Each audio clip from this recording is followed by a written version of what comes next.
Hermanos, les invito a ir conmigo a la carta del apóstol Pablo a los Filipenses.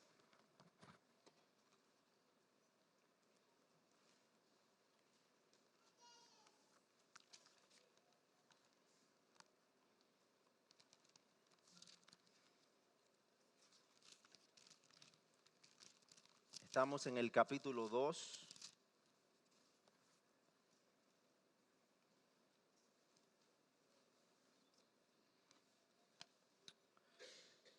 La semana pasada empezamos a ver el versículo 12 del capítulo 2, el mandato que prosigue al himno de Cristo que Pablo da en los versículos del 9 al 11. Pablo invita, exhorta, manda a los filipenses a procurar obedecer como lo han hecho, tanto cuando Él está como cuando Él no está, ocupándose de su salvación con temor y temblor. Y justamente luego de terminar ese mandato tan directo y específico, entonces Él dice lo siguiente, les invito a leer el versículo 13.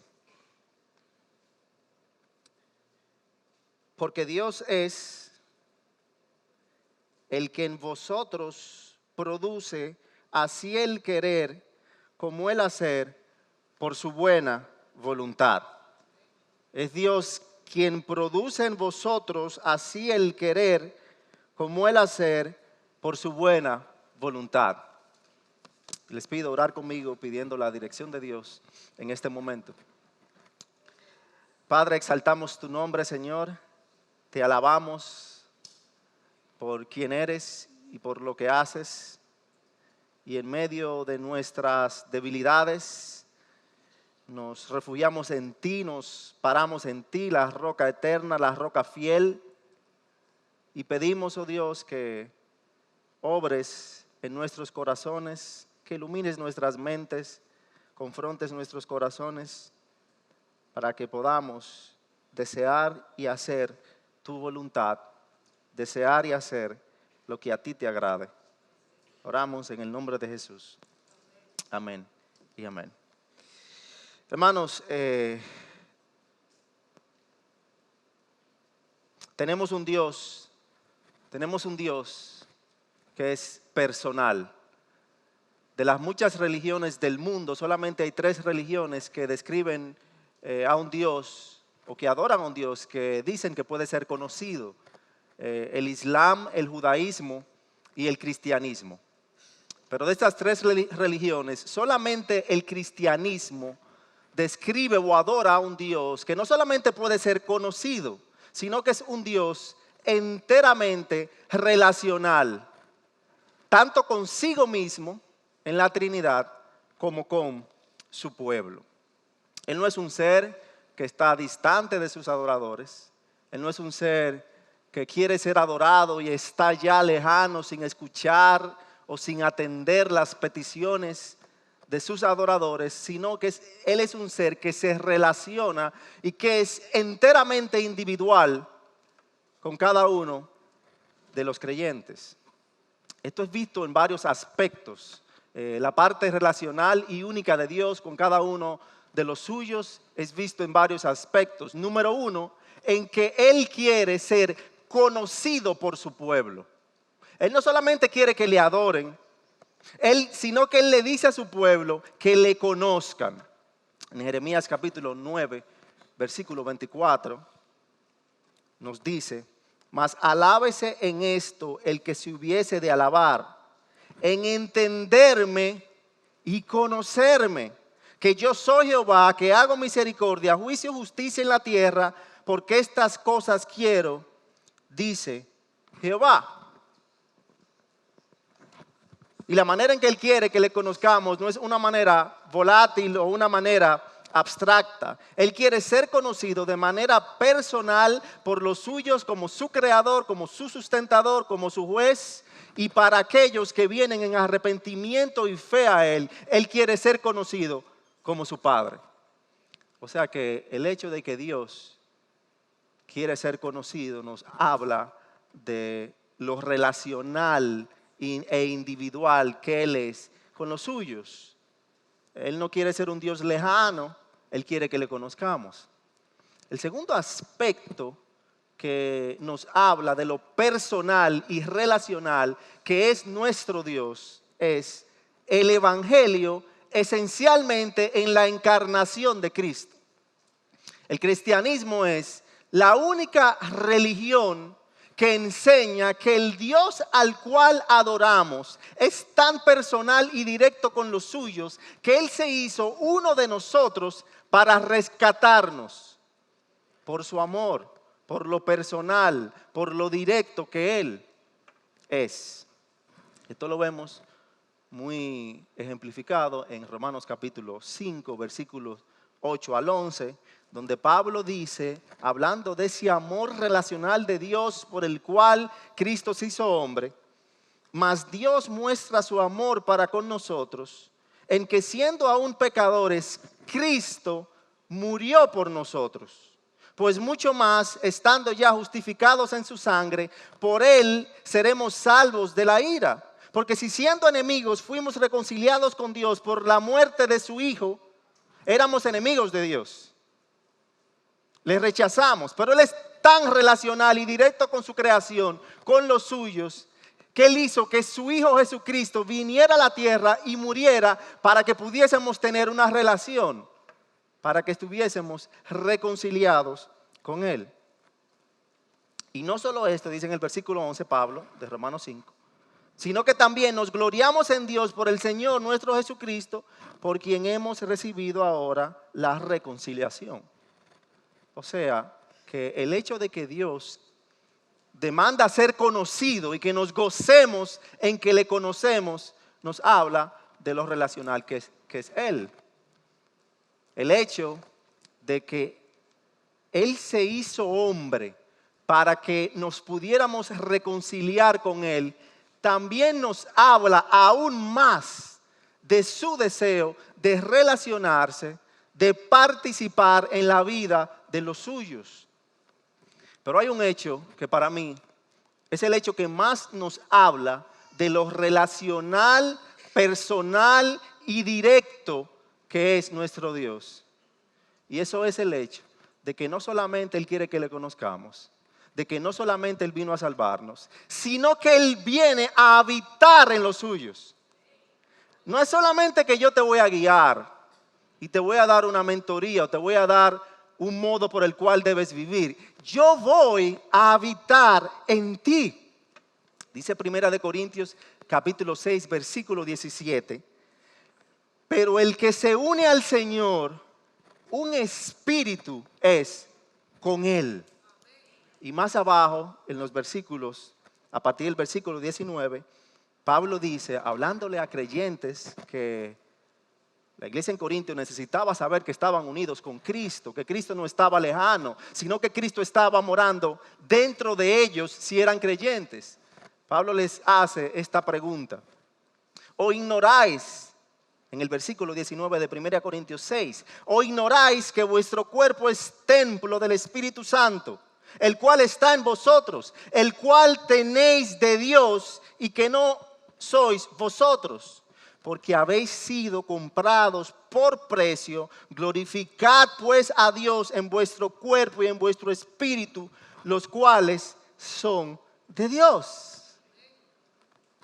O sea que no solamente Dios quiere relacionarse de una manera lejana, o yo aquí y tú allá. Él viene a morar en nuestro cuerpo. Su espíritu viene a nosotros. Y al habitar en medio de nosotros, no solamente en medio de nosotros, pero en nosotros, en cada creyente en particular, Dios dirige, fortalece y sostiene de una manera única, personal y relacional la vida de cada creyente. Y eso debe darnos confianza en medio de nuestra debilidad. Eso debe darnos sabiduría en medio de nuestra duda y de lo que desconocemos. Porque aunque nosotros, y ciertamente nosotros, no podemos, el Señor sí puede y Él habita en los creyentes. Luego de dar una instrucción tan directa como el ocuparnos con temor y temblor de nuestra salvación, como el vivir de una manera que glorifique a Dios con cada parte de nuestras vidas, Pablo no pierde el tiempo porque él sabe que recibida de una manera errónea, el creyente luego de recibir esa instrucción se puede sentir desanimado, se puede sentir desalentado, puede pensar, sí, pero es que yo lo he intentado y yo no puedo. Pablo sabe que sus lectores no pueden ocuparse de su salvación por sí mismos. Y es por eso que en el versículo 13, él da el balance que hay en la santificación en cuanto a la soberanía de Dios y la responsabilidad del hombre. El hombre tiene que obrar en su santificación. Como dijimos la semana pasada, somos salvos por gracia, como dice Pablo en Efesios, y esto no es de nosotros. Pero hay un fruto que la Biblia constantemente nos recuerda que deben de dar aquellos que han venido a salvación en Cristo Jesús.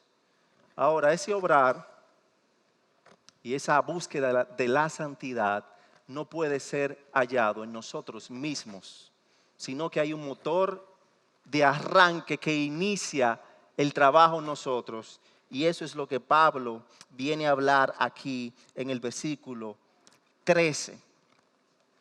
Pablo dice al inicio del versículo 13, porque es Dios el que produce en vosotros así el querer como el hacer por su buena voluntad. La palabra produce aquí habla de poner, según el diccionario, poner las capacidades de alguien en operación. Poner todas las capacidades de alguien en operación para trabajar, estando activo, para funcionar y siendo efectivo. O sea que si Pablo nos está diciendo que Dios es el que produce en vosotros, Él está diciendo que todas las capacidades de Dios están en funcionamiento en su trabajo con el creyente. Él está trabajando a toda capacidad para lograr en el creyente algo. Y mira quién es que está trabajando. Pablo lo explica muy claramente al inicio. Dios es quien está trabajando. Hay un versículo paralelo, hay dos versículos paralelos que nos dan un poco de luz en cuanto a este trabajo que hace Dios en la vida de los suyos. El primero lo podemos buscar en Hebreos capítulo 13, en el versículo 21, para que vayamos calentando un poco nuestras mentes a lo que Pablo se está refiriendo aquí cuando dice que Dios produce en vosotros, en los creyentes. En Hebreos 13, 21, el autor de Hebreos, ya sea Pablo, tuvo que ser alguien muy relacionado con Pablo, dice: os haga aptos en toda obra buena para que hagáis su voluntad, haciendo Él en vosotros lo que es agradable delante de Él por Jesucristo, al cual sea la gloria por los siglos de los siglos. Amén. O sea que el Señor obra para hacernos aptos delante de Él, para que podamos hacer su voluntad. Ahora hay otro pasaje que es más corto, pero yo creo que lo describe el poder de ese que está obrando, más específicamente en Colosenses capítulo 1, versículo 29, donde el mismo Pablo, hablando de esa manera como Dios actúa en los creyentes, dice lo siguiente: y de cómo Dios está actuando en él. Colosenses 1:29, para lo cual también trabajo, luchando según la potencia de Él, la cual actúa poderosamente en mí. Yo trabajo, yo lucho, pero yo trabajo y lucho según la potencia, según la actuación, el trabajo, la obra de aquel que está trabajando poderosamente en mí, dentro de mí. O sea que Pablo ahí muy claramente está describiendo el balance que hay. Hay una responsabilidad de actuar mía, pero yo actúo según el obrar, según la potencia de aquel que actúa poderosamente en mí. Entonces, ¿cómo Dios actúa? ¿Cómo Dios obra? ¿Cómo Dios trabaja en nosotros? Bueno, sabemos que cuando hablamos de Dios y de su obrar, tal vez la mejor manera de ejemplificar el obrar de Dios es en la creación. En la creación vimos que Dios hizo, que Él actuó, que Él creó todo de la nada. ¿Y cómo lo hizo? Por medio de su palabra. Eso es lo primero. La manera como Dios actúa en los suyos para que se ocupen de su salvación con temblor y temor es por medio de su palabra. Él utiliza su palabra, Él utiliza la enseñanza, la predicación, el estudio que hacemos de su palabra para que le conozcamos. Y a medida como le conozcamos, Él utiliza, como le conocemos a través de su palabra, Él utiliza un segundo elemento que es el Espíritu Santo para obrar en cada uno de nosotros para que podamos actuar según su voluntad. Él va obrando, Él va trabajando, Él va descubriendo, Él va quitando telarañas de nuestras vidas por medio de su palabra y el Espíritu Santo para confrontarnos, para guiarnos, para hacernos sentir incómodos cuando su palabra es predicada, para hacernos sentir incómodos cuando somos confrontados, que sabemos que estamos mal. Y es por eso que su Espíritu Santo viene a morar en cada uno de nosotros. De hecho, cuando Jesús da la promesa del Espíritu Santo en el Evangelio según Juan, capítulo 14, Él dice a partir del versículo 25,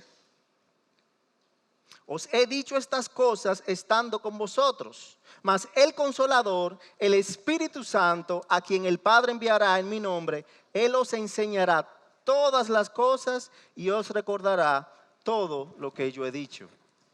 O sea que Dios utiliza su palabra y su Espíritu Santo para trabajar cada rincón de nuestras vidas. Y a mí me gusta como C.S. Lewis describe o ilustra este trabajo de Dios dentro de la vida del creyente. Y lo cito textualmente. Abro comillas. Imagínate a ti mismo como una casa viva. Dios entra para reconstruirte esa casa. Al principio tal vez puedas entender lo que está haciendo. Está limpiando bien los desagües de tu vida y deteniendo las goteras en el techo. Sabías que esos trabajos debían realizarse y no te sorprendes. Pero actualmente comienza a golpear la casa de una manera que duele abominablemente y no parece tener ningún sentido. ¿Qué estará haciendo Dios en mi vida? La explicación es que Él está construyendo una casa bastante diferente de lo que pensabas. Él tira una columna hacia un lado, pone un piso en otro lado, pone otra columna en otro lado. Hace patios, hace salas.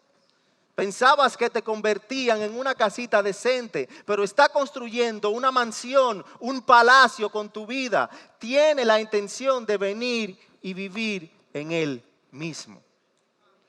Esa es la manera como Dios trabaja. Me encanta como C.S. Lewis lo describe.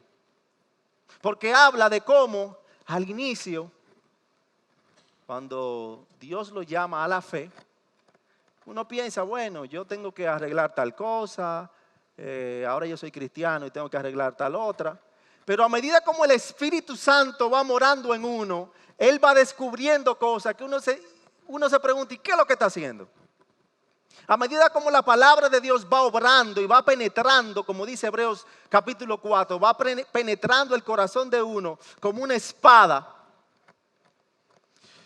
A veces a uno le duele y hay cosas que uno no entiende, pero el Señor está cambiando cosas en tu vida, está remodelando cada espacio, quitando cada cosa, cambiando el piso, cambiando tus pensamientos, cambiando tu hacer. Quienes han estado en una remodelación saben cómo son las remodelaciones. Yo hice una recientemente en mi casa hace algunos meses. Y yo, que no soy ingeniero ni sé nada de construcción, me imagino algo. Tengo algo en mi mente que creo que el ingeniero va a hacer. Y digo, yo quiero esto aquí, quisiera esto aquí. Pero el ingeniero calcula todo. Y hay cosas que tú te imaginas que no se pueden hacer. Y hay cosas que tú no te imaginas que se pueden hacer. Y por eso uno queda asombrado. Porque quien sabe más puede obrar más detallada y más específicamente. De esa manera obra Dios con los suyos. ¿Y cómo o de qué manera Él va transformando nuestro ser? Bueno, Pablo lo explica en Filipenses capítulo 2, la continuación del versículo muy claramente. Él dice en el versículo 13, porque Dios es quien produce en vosotros, quien pone todas sus capacidades para actuar dentro de ustedes, y dice, así el querer como el hacer por su buena voluntad. Ese término, querer ahí, no se refiere a un deseo emocional rápido de alguien, sino que se refiere a una decisión pensada intensamente, una decisión analizada. Cuando Pablo dice que Dios produce en nosotros el querer, esto significa que Dios es el originador de nuestro deseo santo. Dios trabaja en ti para producir la intención, la inclinación de desear lo que Él quiere. Nosotros no deseamos a Dios o lo santo porque nosotros somos buenos.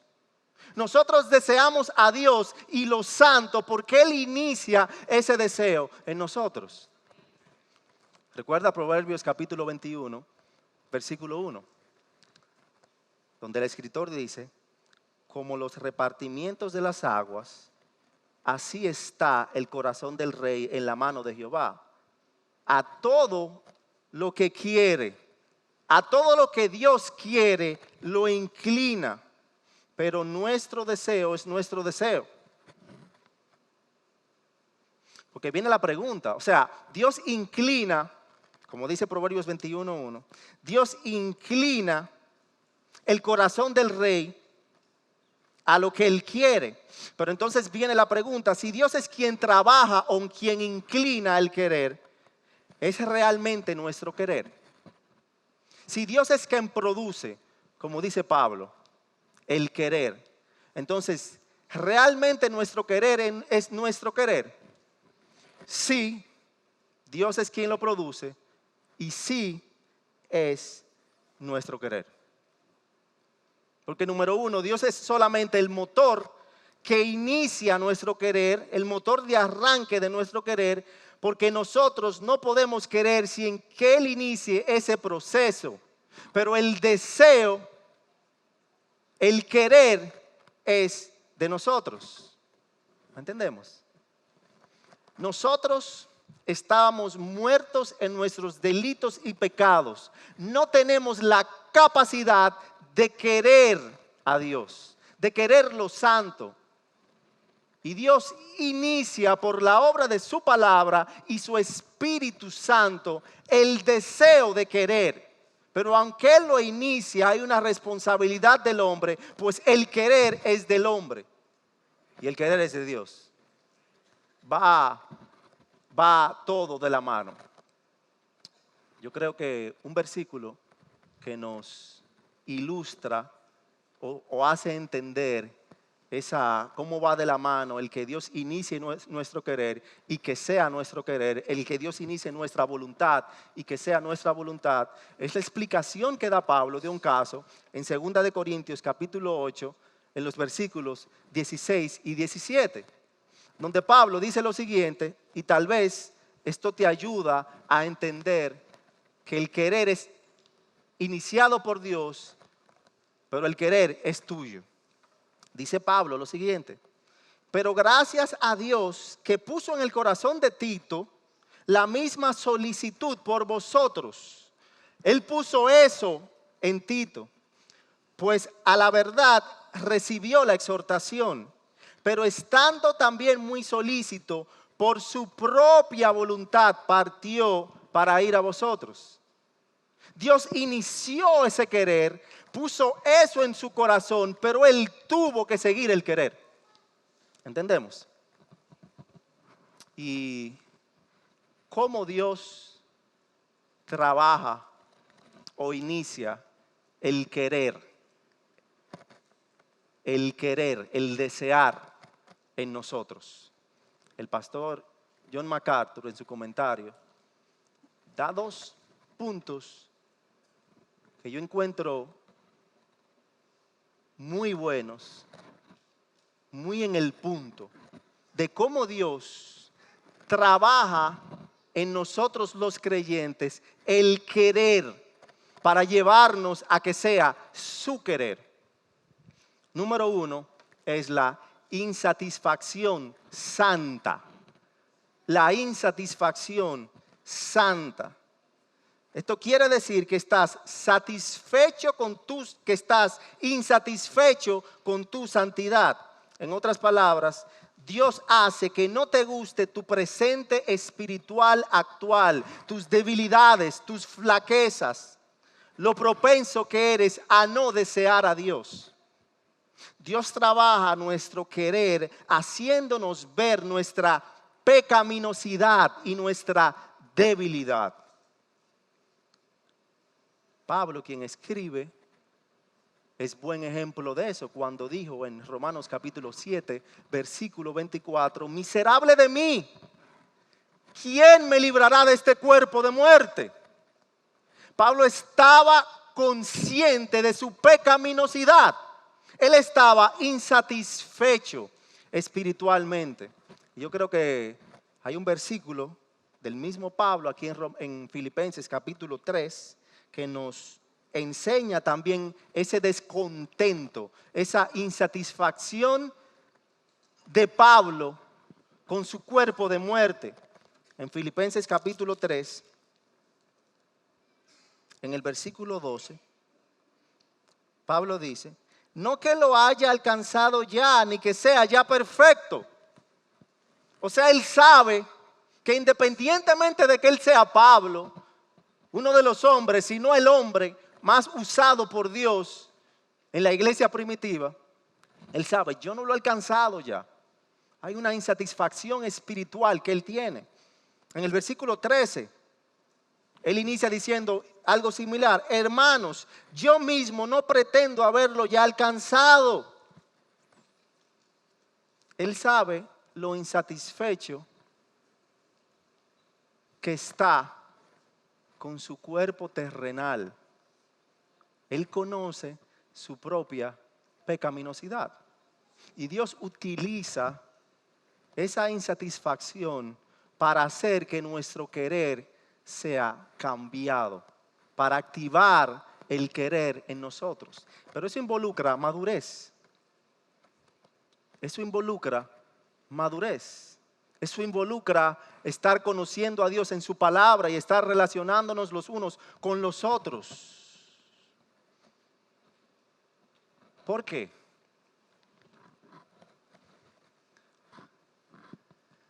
Porque muchas veces o casi siempre, la insatisfacción con la santidad viene o no se produce en nosotros y por lo tanto no se cambia el querer. Porque tenemos un concepto demasiado alto de nosotros mismos y pensamos que estamos satisfechos espiritualmente. Interiormente no decimos como Pablo, no pretendo haberlo alcanzado ya. Decimos, bueno, ya yo lo alcancé. ¿Y qué más yo voy a buscar en la vida cristiana? Pastor, pero yo no digo eso. Pero tu accionar lo demuestra. Por tu deseo poco de lo santo. Y a veces nos quedamos en esa frustración y solamente recordamos el primer amor cuando nos convertimos. Cómo éramos,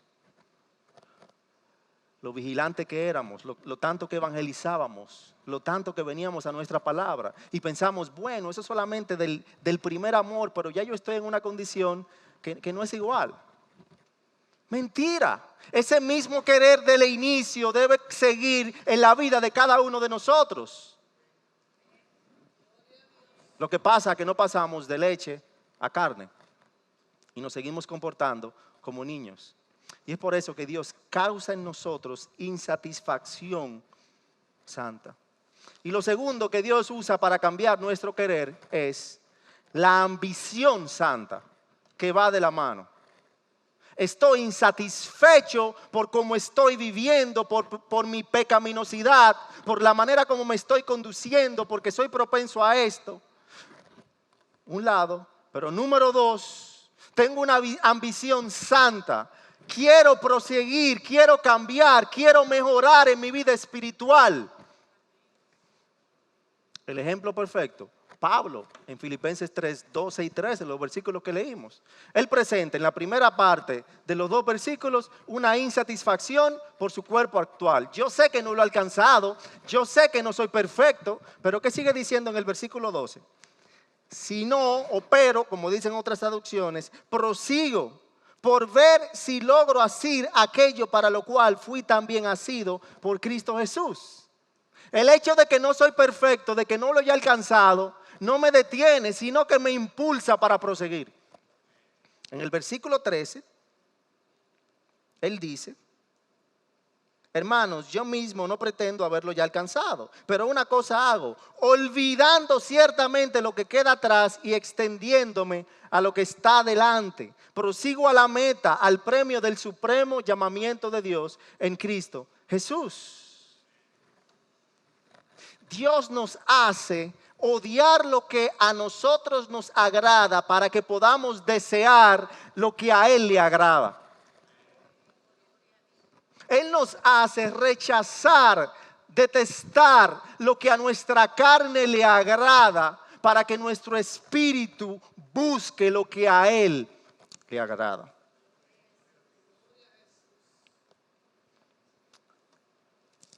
Y no solamente, según dice Pablo aquí en Filipenses 2, versículo 13, no solamente Él obra en nosotros el querer, porque el querer, el tener una buena intención, el que analicemos algo, no es suficiente, sino que dice Pablo aquí en Filipenses 2:13, nuestro texto principal, porque Dios es el que en vosotros produce así el querer como el hacer. No solo el querer para que no seamos sin fruto. Y no solo el hacer para que no seamos obreros apáticos. Él produce el querer como el hacer. Ese término hacer habla de energía, de estar activo en una tarea específica. Él trabaja en nosotros el deseo, pero también el trabajo intenso para ocuparnos de nuestra salvación. Y una vez que nuestra voluntad cambia, que Él inclina nuestra mente y nuestro corazón hacia algo, entonces comenzamos a hacer constantemente el trabajo que Dios tiene para nosotros. Esto implica ocuparnos de nuestra salvación. Esto implica dar frutos de arrepentimiento. Eso implica mirar a Cristo por encima de cualquier otra cosa que hay en esta tierra. Pero para eso, no solo Él debe estar en nosotros, nosotros debemos estar en Él. Por eso que Jesús fue tan específico cuando dijo en Juan capítulo 14, versículo 5,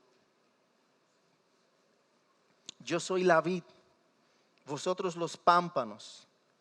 El que permanece en mí, yo en él, este lleva mucho fruto, porque separados de mí nada podemos hacer.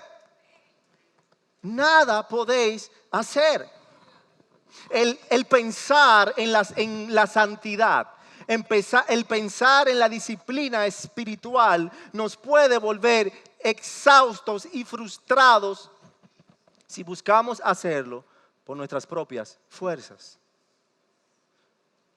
Si buscamos agradar a Dios, si buscamos reavivar ese fuego espiritual que teníamos al inicio solamente en nuestro obrar, vamos a fracasar. Porque es imposible. Es imposible. Ni la salvación es por obras, ni la santificación es meramente por obras. ¿No te pasa? Tal vez cada vez que escuchas un mensaje sobre la necesidad de la santidad del creyente, tal vez cada vez que escuchas o que la palabra te confronta con tu pecaminosidad y tu holgazanería espiritual, te sientes confrontado y dices, necesito actuar. Voy a empezar a llegar a la iglesia temprano, voy a empezar a hacer esto, voy a empezar a hacer lo otro. Pero a medida como pasan los días, eso va decayendo. ¿No te pasa? Hay como un sprint, un inicio, una corrida de inicio que nosotros podemos hacer con nuestras obras. Porque nos creemos autosuficientes. Iniciamos poniendo un sinnúmero de cosas para tratar de sentirnos bien espiritualmente, pero fallamos. ¿Por qué? Porque no nos estamos centrando en lo correcto. Lo principal es estar con Dios, lo principal es desear a Dios y orarle a Dios para que Él cree en nosotros, para que Él obre a través de nosotros, para que Él cambie nuestro querer. Y entonces luego yo acciono. Él es quien inicia la obra. Si no estoy pegado a Él mientras estoy obrando, entonces tengo obras muertas. Es por eso que vemos en el libro de los Salmos que constantemente los salmistas le oraban a Dios para que cambiara, inclinara su corazón por lo piadoso.